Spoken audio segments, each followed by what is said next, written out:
I'm so happy to see you. It's a little bit so excited surreal. to be here. Thank you for inviting me into your community. And yeah, thanks for believing in me. Yeah, um everyone, this is Betty. Her handle's Buddha Betty, as you can see.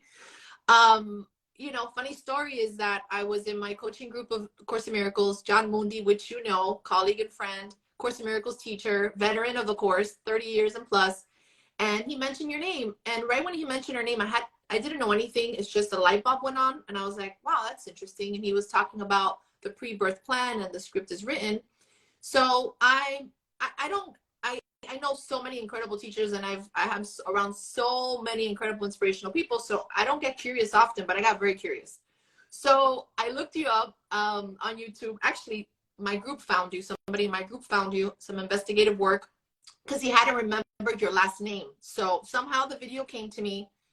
I watched your video on YouTube, which I will share the link on this video as well, so people can see that video as well, because it's very informative. And I was watching you speak, and I was blown away. I could just cry right now. I was blown away by your sharing. I was blown away by your experience. It moved me to tears. I watched it twice. And most importantly, since I'm a course teacher, with the course community, at the end you had talked about the course, which I wouldn't have, it's good that you said that, because I was like, oh, she knows the Course in Miracles. So that kind of also intrigued me. So it just took about 5 minutes for my social media friend and guy to contact you, and here we are. So Oh no, yeah. That was long. Yeah, it's beautiful, you know, like the synchronicities that lead us to each other. And I'm really grateful that, yeah, I've been able to just stand in my spiritual truth and be able to share my story very openly, very vulnerably. My story has a lot of contrast, and yeah, you know, like it's just a story, and that's something that the Course helps me understand, that this is just the story inside of my dream. So I'm able to share it very openly because I have that knowledge. Yeah, I've experienced that oneness you talk about, glimpses of it in form now. So my curiosity is having a near-death experience. I feel that you experience it at a whole nother level, and that's my curiosity. So let's start with maybe a little bit of that experience, or whatever is coming to you right now, and just anything you want to share about your near-death experience. Yeah, sure, absolutely. So yeah, I have some language for what happened to me today. I didn't actually die, so I didn't have a near-death experience. Some people call it a near-death-like experience, but what happened to me was a Kundalini Awakening. And if you're unfamiliar with what Kundalini energy is, that's okay, so was I. So Kundalini energy is described as life force energy. And in different cultures, they describe life force in different ways. Maybe some people in the Western world might call it receiving the Holy Spirit. But in Eastern philosophy, it's called Kundalini energy. And essentially what it is a rush of energy going up and down your chakra system and activating all of your spiritual centers. So in a human body, we have 7 chakra systems that we can perceive inside of our human body. And so in my, I had an overdose of drugs, and in my overdose, all of my chakras got opened and activated. And when my third eye and my crown opened, it was like my spirit shot out of my body and it went into the space of eternity, the same space that near-death experiencers describe. And yeah, you know, I did have sort of like, my past before my experience was very colorful or dark, or like, you know, whatever language you want to use. But my narrative before my experience, I was a homeless meth head prostitute strung out on heroin. Like I had really hit the bottom of bottom. And, you know, like this gift of desperation, the acronym GOD, like that's when God really entered my life. I was also a militant atheist before my experience as well. And when I had this oneness experience in heaven, I remember like as I was sifting into the space of eternity, number one, I was so pissed. I was like, what? I'm wrong? This is crazy. I couldn't believe that I was wrong. And I was so upset about it. But then I just like kind of went with the flow, you know. And I went through the vibration of every emotion, because the first part of my experience was kind of like a life review. I was experiencing all the emotions of all the traumas that had happened in my life, and all of the traumas that I had inflicted on other people's lives. And I was feeling it from all ways. So I was kind of like in this sphere of fear and guilt and shame and confusion and embarrassment, feeling all of like those low vibrational energies all at once. And then as I continued into my experience and I sort of left that sphere of this sort of like life review, I went into the vibration of unconditional love, which is the only true experience, you know, unconditional love. Like there was no condemnation. And, you know, in my life, I had caused a lot of harm. And I had also had a lot of harm caused to me. And, you know, there's a saying that hurt people hurt people. That was most definitely my story. And I wasn't judged. They didn't care that I was a drug addict. They didn't care that I was a sex worker. They didn't care that I was an atheist. They didn't care about all this harm that I had caused. I was loved unconditionally, and I felt that vibration of grace. And it was, yeah, so in my experience, I was taken through my pre-birth planning. So, you know, part of my story is that I've been able to come back with pieces of my experience and be able to share them with others. So, yeah, you know, and a lot of my experience looked like a video game. And I'm sure that has a lot to do with the generation that I was born into, or the fact that we're living in a simulation, whatever. And so the way that it looked to me was like, there was a man, he was guiding me. He was wearing a plaid blazer and a fedora. And we had this empty grocery cart. And he said, okay, pick your life. And it was kind of like a movie being played out in my mind's eye. So we go into this grocery store and there's all of these aisles, and the aisles are lined with these cereal boxes, and every cereal box has a life experience on it. And so I could see myself as a spirit, and I was like, oh, well, if I'm going to Earth, I'm really going to Earth. And I sort of like stuck my figurative arm out and sort of like tossed everything that I could into the cart.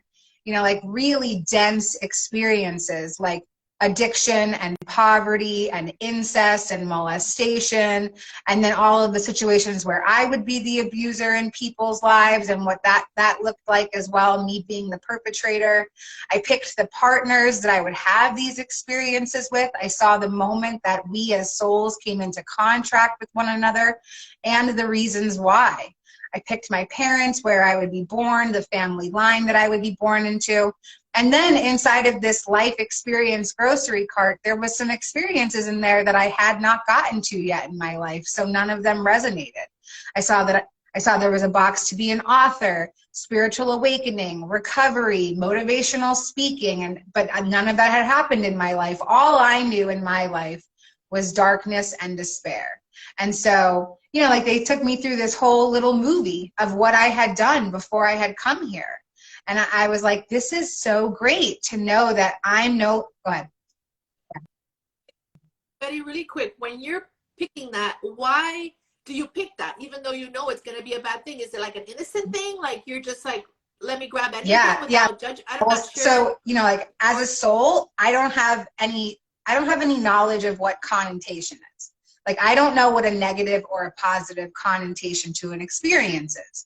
And I'm experiencing the feeling of the event in the moment of picking out the box. But I'm only experiencing it for a split second, because there's no such thing as linear time in eternity. So I'm like, oh, okay. So like part of my story is that my parents both committed suicide when I was 23.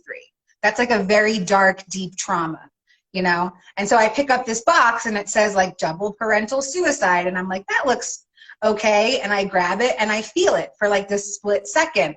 And then I go, I'm going to put that in the cart. I don't realize that my human is going to experience that emotion for an extended amount of time, because I don't understand what time is as a soul.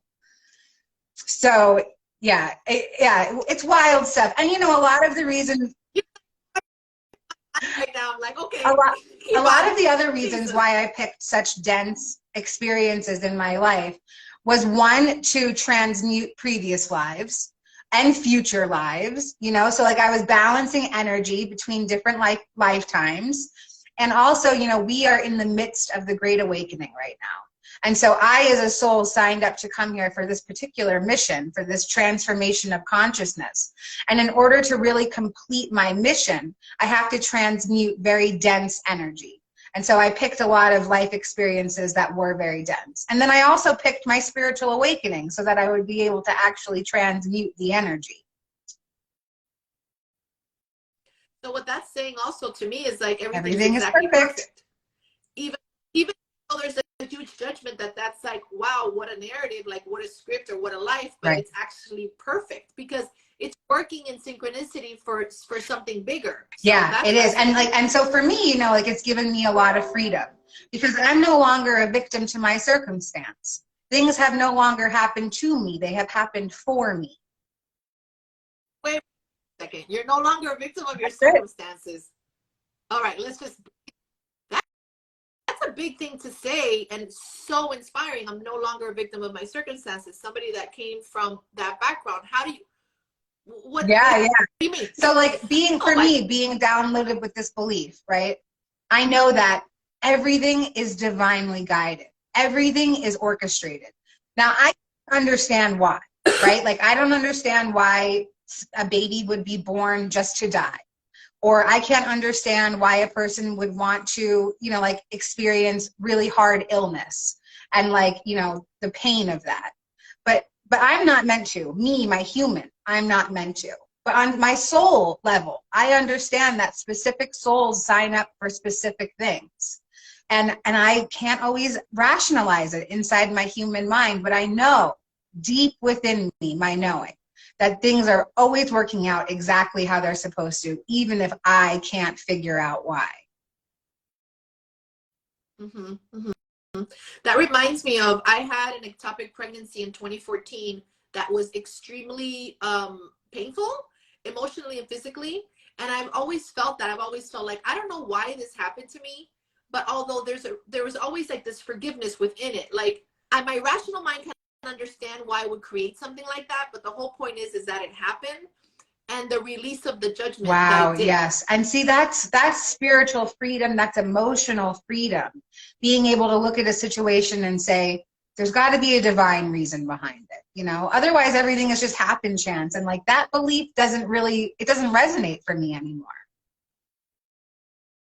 Yeah. That part of I'm not a victim of the world that I see just relates so much to the Course in Workbook lesson, which we're actually working now on my Course in Miracles group, thanks to you, because you're going to be a guest teacher on the coaching group. But I think it's lesson 31? I think I'm not a victim of the world that I see. I think it might be 31. I'm not sure, but you guys let me know.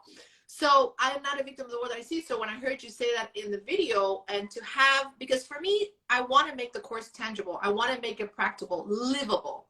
So when you said I'm not a victim of my circumstances, it's coming from a space of experience, of like the experience of it. And you were able to come from a background that was harsh, like prostitution, drug addiction, abuse, or like you would say a dark life, which it's not. It's actually, when you don't judge it, it's just perfect, right?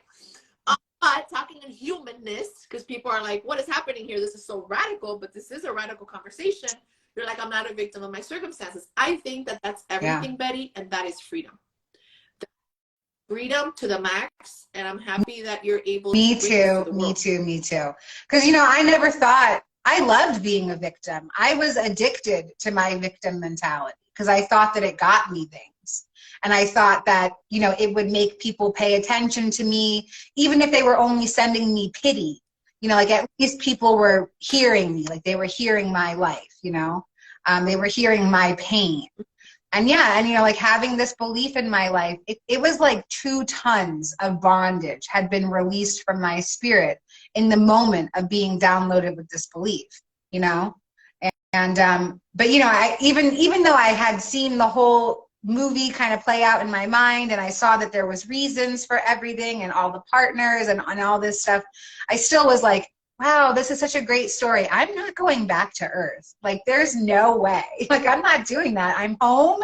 I'm here. I'm going to stay. I'll watch the show from up here. Like, no way am I going back. And they said, you have to go back. You have to transmute the life.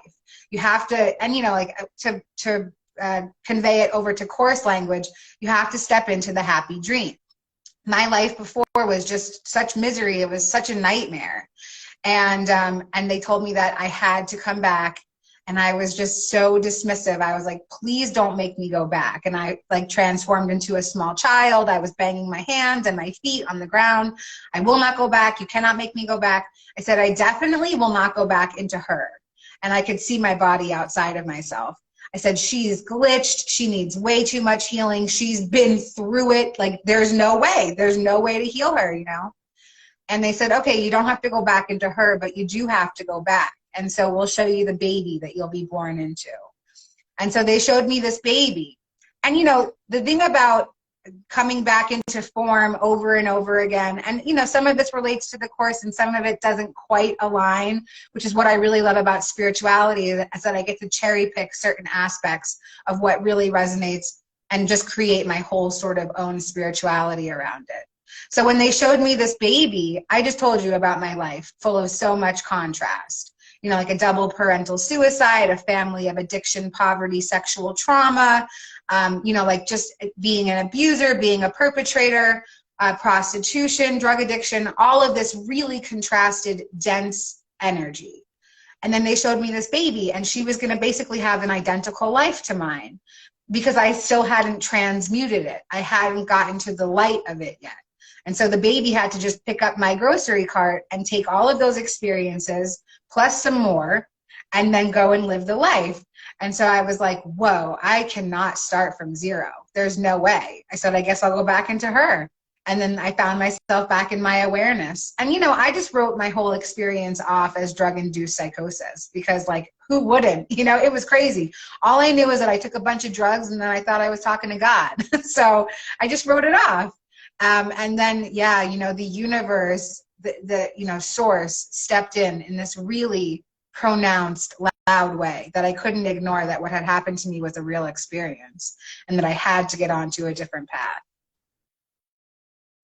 And you wrote it off for how long? Like after you had that, like how long more were you suffering? A little over 2 months. I kept using, I kept living the life that I was living, and then slowly but surely over those couple of months, like there was just no way for me to keep behaving the way that I was. Okay, so then the universe stepped in, right? And like all of these very divine synchronicities started to take place in my life. For instance, all of the drug dealers that I had been dealing with for over a decade all simultaneously decided to change their lives and stop selling drugs. People that did not know each other.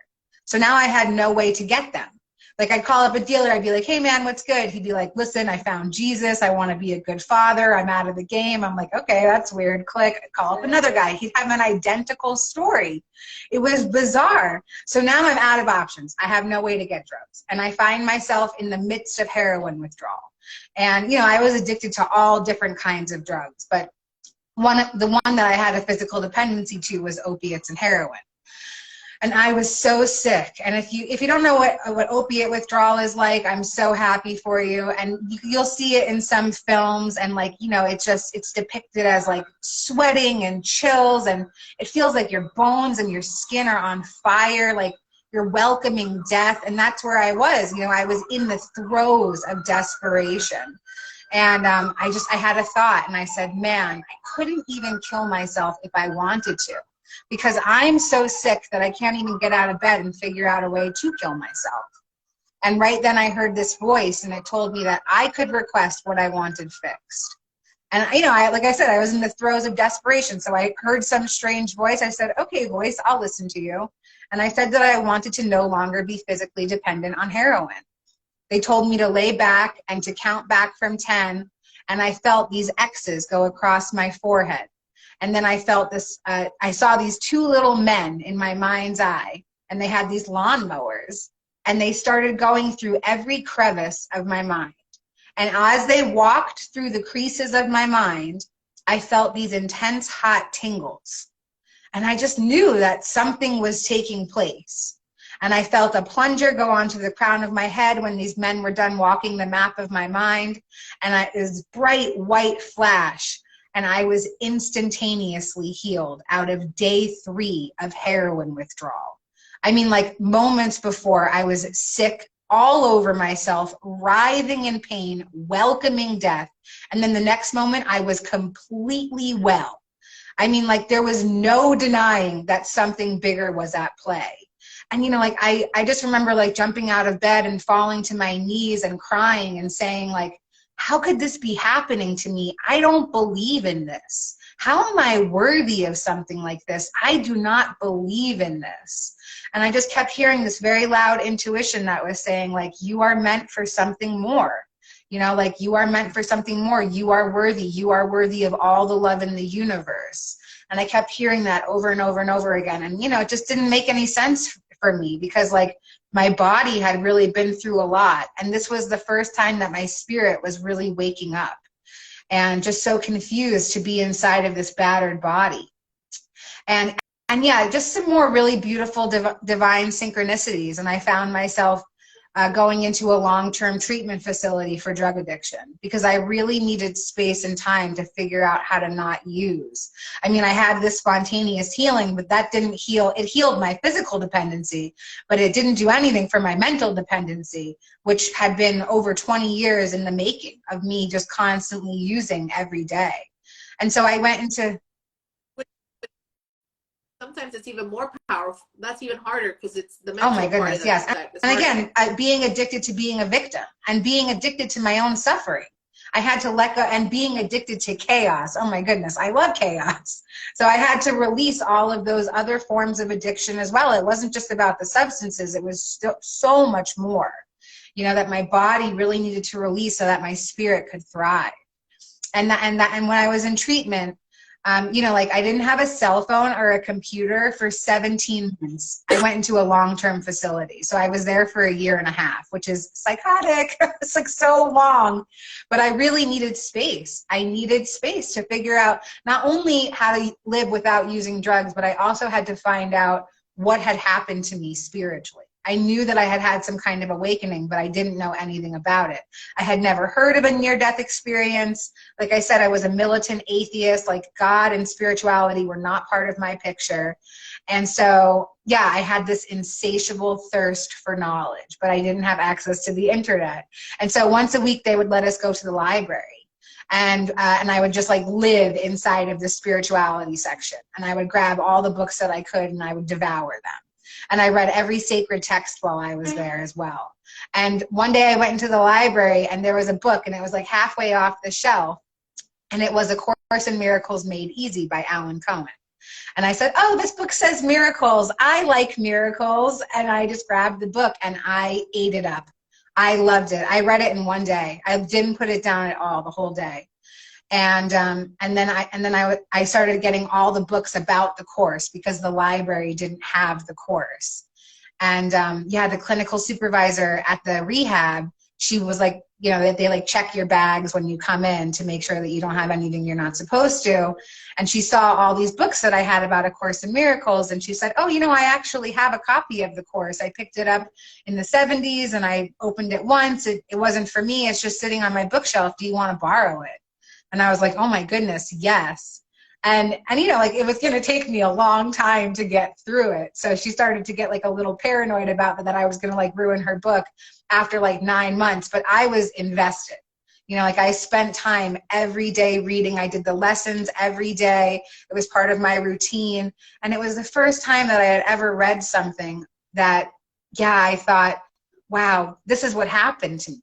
You know, like, this is going to help me figure out. Actually, when I first opened up the course, I thought that it was a handbook for the recently deceased, like in the movie Beetlejuice. I was like, this is my handbook because it reads like stereo instructions. It's very dense. You need somebody to help you figure out what it says. I'm like, where's my caseworker? Like, where, you know, I need somebody to help me.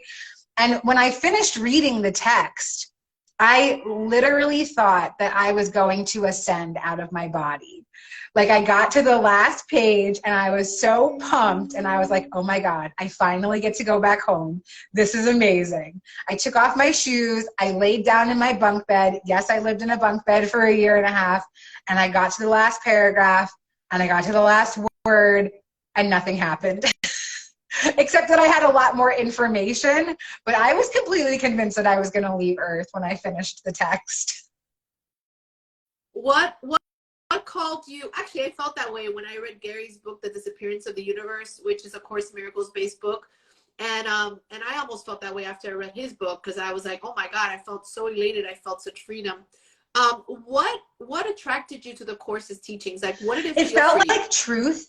It just resonated so deeply as profound truth for me. And I think really what drew me to it, number one, in the beginning, like when you go through like the list of miracles, you know, like those 50 miracle principles, when I read that, I thought, yes, you know, and because I had read so many books about the Course, and I read how those authors interpreted the Course and how they exercised the Course in their life, I knew that that was more of what I wanted. And when I started doing the workbook lessons, you know, like the first 15 lessons specifically, you know, like this whole idea that I don't know what anything is for. I don't know what this chair is for. I don't know what this window is for. You know, like that really resonated for me as well, because of my spiritual experience and being in a realm of non-physicality.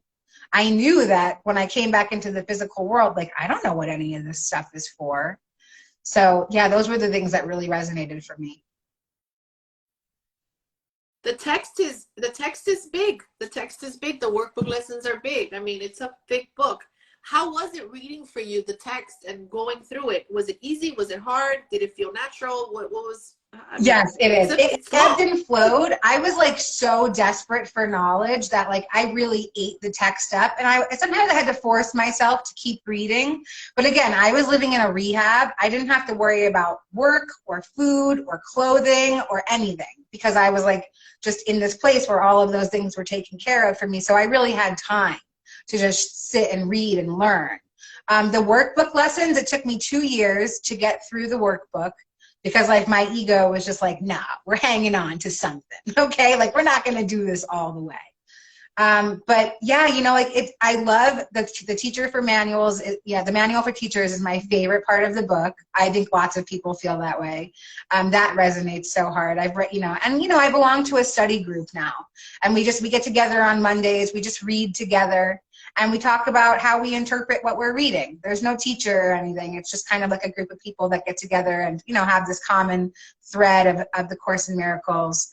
And but yeah, it ebbed and flowed. You know, some things, some chapters I read through, I didn't understand one word of what I read, but I just kept going.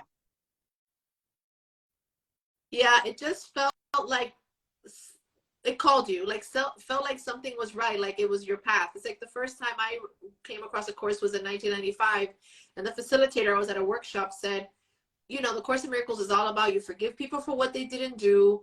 You know, you're not a victim of the world that you see, and yada, yada, yada, you know, we're one, you know, you're not bad, and all these things. And then I literally fell off my chair. But even though I didn't understand it, because it was so radical, my soul, for some reason, I knew that it would be my life path. And forgiveness, which virtually is non-judgment. When you think about forgiveness, it's non-judgment. It took me so long to wrap my head around it, because we're taught that forgiveness is judgment. You make a judgment, and then you have to forgive somebody because you judge them, so they've done something bad, so you got to forgive them. So it's so radical the way the Course talks about it, because it's only addressing only love is real, all else is an illusion. So it's incredible how where the Course takes you. And I want to know, the Course, how does it relate? And I know you've talked about it just a little bit, but how does it relate to your experience and what you saw in your experience? Yeah, so I made sure to like mark it before we started, so I would have something to reference to. But right after lesson 310 in the workbook, and right before lesson 311, there's a section in here that says, what is the last judgment? And basically it says God's final judgment is as merciful as every step in his appointed plan to bless his son and call him to return to the eternal peace he shares with him. So like when I read about the last judgment inside the Course in Miracles, I think of near-death experiences, because I think of people who have been in the light. They've seen that there's no condemnation in whatever is after this, life after life. And this solidifies it for me. This part of the workbook, like this particular page. And then also, you know, and this is something that I didn't even know about until after I had shared my experience on YouTube, and John Mundy reached out to me and he said, oh my goodness, I've never heard somebody talk about lesson 158. And inside of lesson 158, there's a section that talks about how the script is written. And, you know, like, so for me, because my experience, not only in eternity, but also because I was taken through this pre-birth plan, you know, like those are the ways that the Course relates to me. Also, like I shared, you know, the beginning lessons in the workbook, like understanding that I'm inside of an illusion. And the reason why I truly believe that I'm inside of an illusion is because I have experienced real reality. And not just me, you know, like millions of people have had these profound spiritual outer body experiences. And I feel like now, because there's kind of a shift happening, because I truly believe that the Great Awakening is well underway, I believe that more and more people are coming out and they're talking about their spiritual experiences. Some people had spiritual experiences 50 years ago, and they've just been sitting on it the whole time because they were scared of being institutionalized or being labeled crazy or insane or being rejected by their family and friends.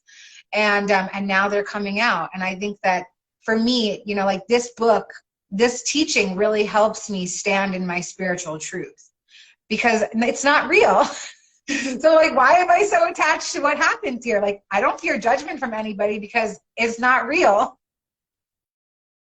That's incredible. You know, let me see here. Somebody just said something. Yes, absolutely. The last judgment is not a judgment at all. Is an agreement moment that, yes, that is the illusion I lived. Beautiful. So we have some. Let me go ahead and take these words off you. How do I do this? I haven't done a live in so long. Are the words still on you? Oh, there you go. A little bit better. I don't know how to use this thing. You know, it's very rarely I do interviews, but I always tell my husband, he's always like, why don't you do more on this page? And I'm just so guided. I said, I don't just want to interview just a random, I just want to feel, okay, I feel connected with this person. Let's talk. Let's see how we can share light, how we can share love. Speaking of which, when you say the Great Awakening or awakening is happening, so what do you mean? Kind of like this, like the final judgment, the last judgment. Like, I believe that Earth is going through that right now. So again, I got lots of different philosophies that I incorporate into my life today. So the Great Awakening is a shift in consciousness. We are ascending from a level of third dimensional thinking, which is an ego-centered level of thinking, to a fifth dimensional level of thinking, which is a God-centered way of thinking. So like ego being like self-serving, materialistic, God-centered meaning like of service, love, compassion, things like that. And a lot of us are straddling right now in that 4D kind of reality where we're living in both worlds. And so every opportunity that I have to have a thought, I can choose for it to be ego-centered or God-centered, but I don't think that's just happening for me. I think that that's happening on a global scale. And you know, and this is what's going to affect the collective consciousness. And the collective consciousness is what controls this dream. That's why we do the things that we do. It's why we work jobs and pay bills, because there's a collective of energy that says that that's what we're supposed to do. So right now, I truly believe that the collective is shifting.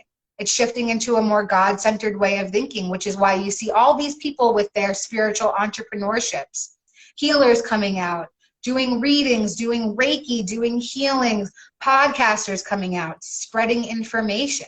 You know, like we have access now to the internet, and we live in an abundant universe, so everyone can be as successful as they choose to be. And so I really feel like that shift is happening, and it's happening on a global scale.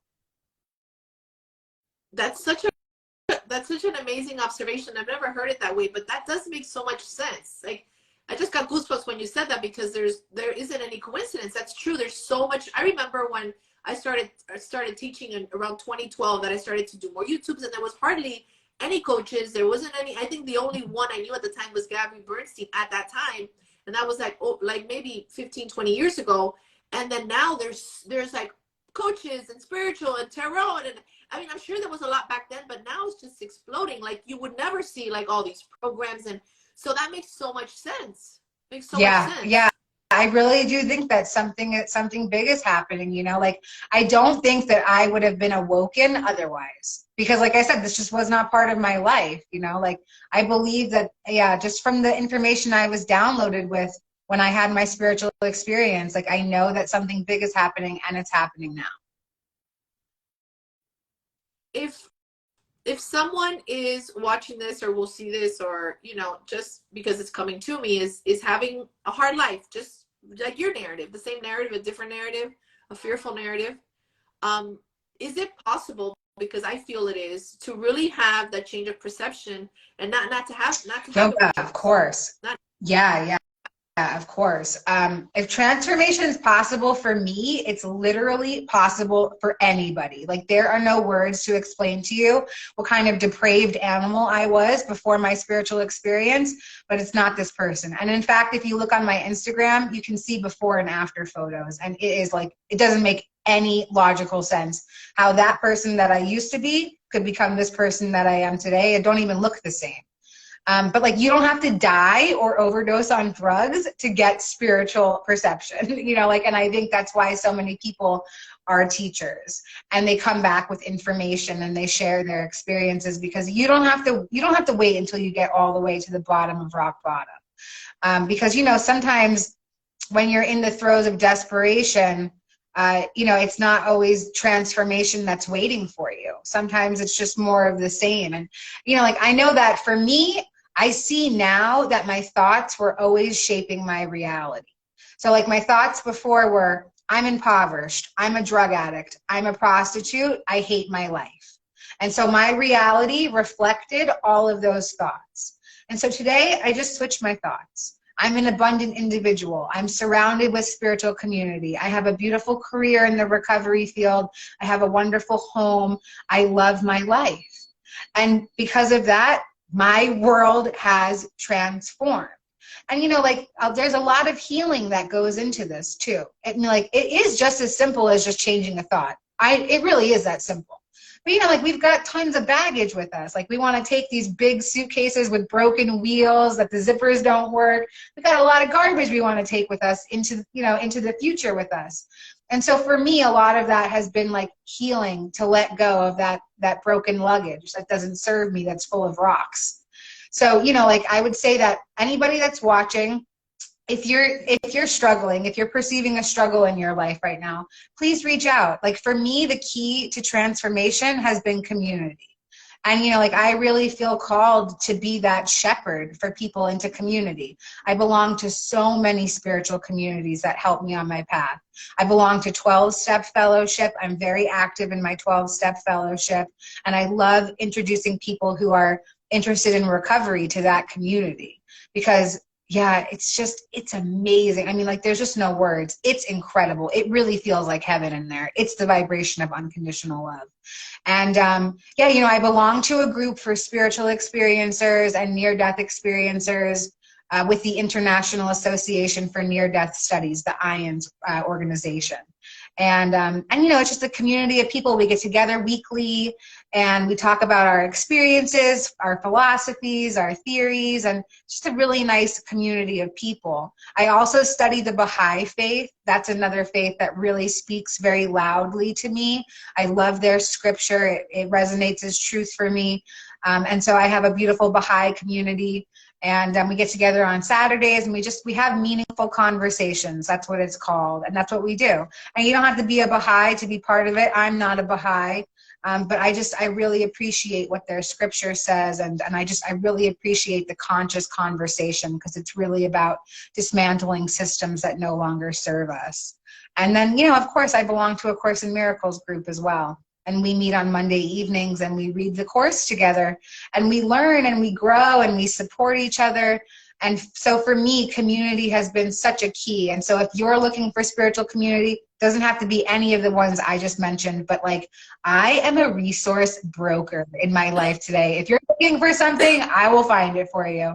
So, you know, like, even if you feel like you don't have anybody, you have me. So please reach out, and I'd love to connect.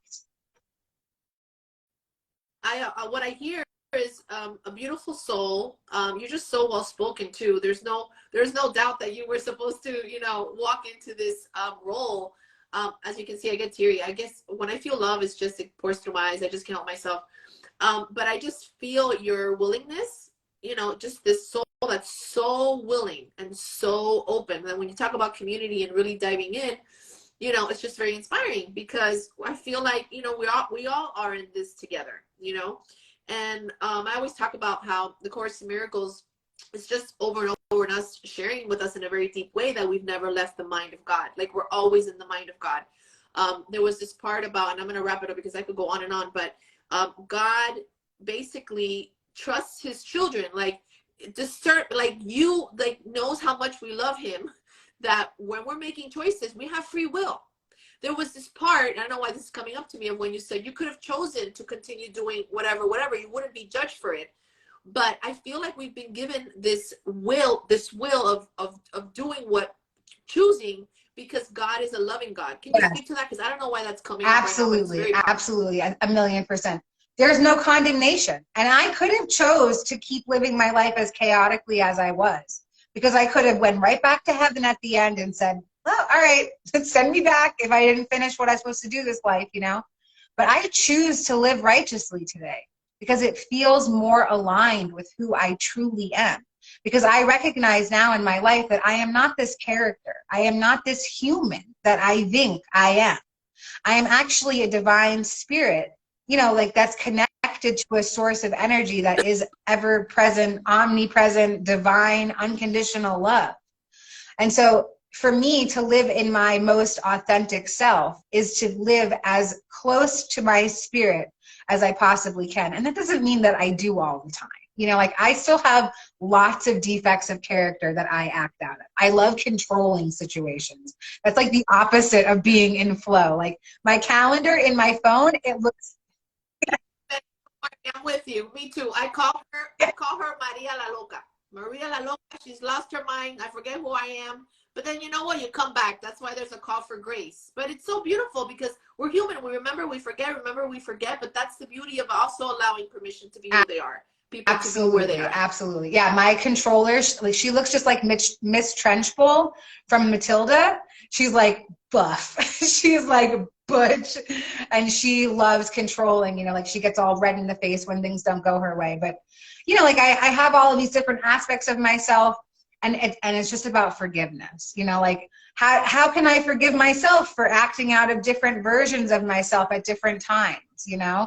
And I love that what you just said, like it's about remembrance. Like every moment I have a new moment to remember and I have a new moment to forget, and it's all okay because everything is working out in divine right order.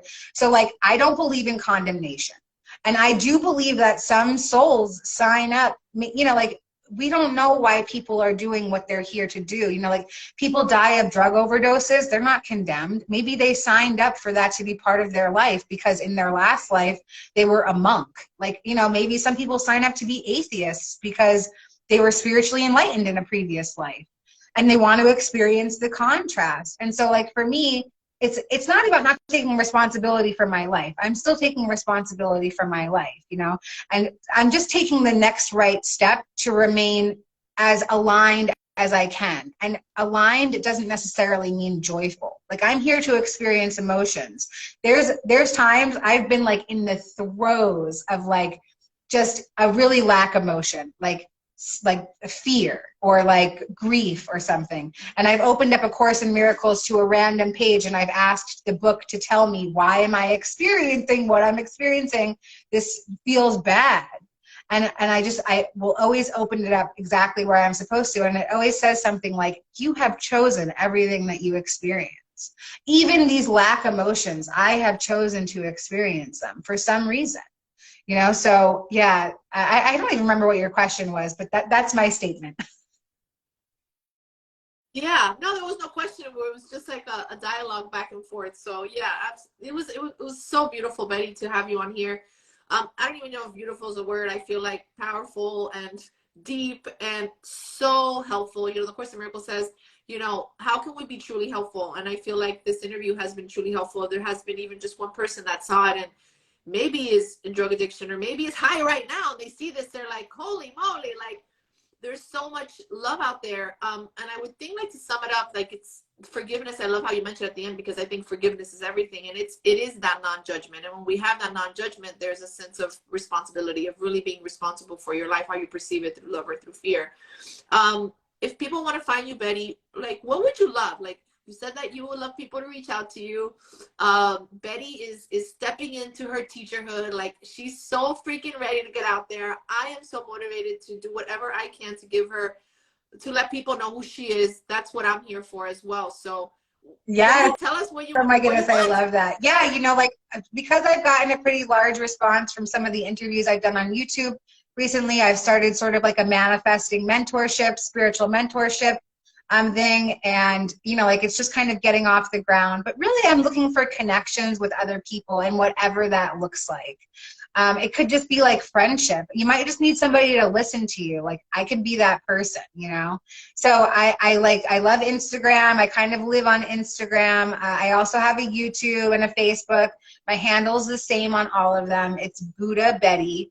And yeah, you know, like, I'm really excited to be able to connect with other people, whether they're experiencers themselves, whether they're looking for recovery or they are in recovery, whether they're just interested in the subject matter, or, like, you know, something I said touched them, or, you know, like, they feel like they have a little piece of the puzzle that maybe I don't have. Like, just making connections has been such a huge part of my process. Like, my life before was so depraved and it was so immersed in isolation that, like, actually being able to connect with other people, it feels like I'm back in heaven again.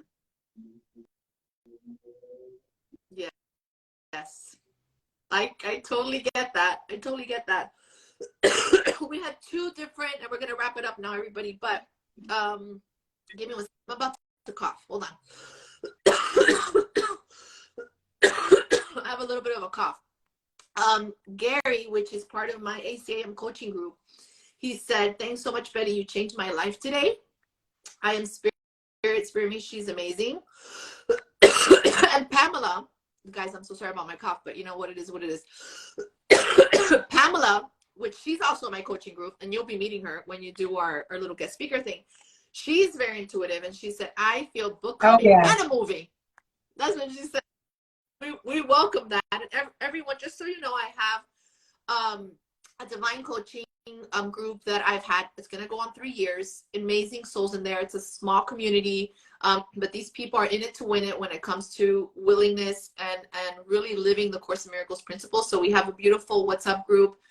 We have a guest teacher every month. I also do a class every month. We just started our series yesterday of where I had my coaching group, and we were so inspired by you that we made the topic of the month, "I am not a victim of the world that I see," because of what you said on YouTube. So we are practicing that. We're in it to win it this month, all of us together, of really being observing of when we're falling asleep, when we're believing in the dream and realizing we're not a victim of it. So Betty's going to be with us in a few weeks. So if you're interested in being part of the ACM coaching group, just reach out to me. I'm sure I'm going to connect with you more, especially since I'm going to see you towards the end of the week on Zoom, but at the end of the month. But thank you. You are such a light, and again, well spoken. I don't know, you just own it, and it's just so easy, and it flows through you. Like, I don't know, like I don't know what you call it, coconut or lotion, or I don't know, it just flows. So it inspired a lot of people today. You inspired. Thanks so much. I'm so grateful to have this connection with you and to be able to share today. Thank you for giving me the space and being so present while I was talking. Yes, and this will be recorded. It's recording now, I guess. So I'll leave it on here, and you can share it. I'll share it, and then at some point it will be on my YouTube channel, so everybody and their mother can see it. Because, like I like to say, I just gave a sermon on Sunday. Actually, I spoke about you. I'll send you the sermon. I spoke at Naples, and I kept on saying the time has come. The time has come. So that's why we're going to share this with everybody, because the time has come. If anyone has seen this live and has been like, what the, like, this is amazing, please share it, because why not share truth? There's so much fear and stuff and narratives there. Like, why not the opposite? Why can't we play opposite day? So thanks everyone for joining me for ACIM Live. Love you, María. Till next time. Bye-bye.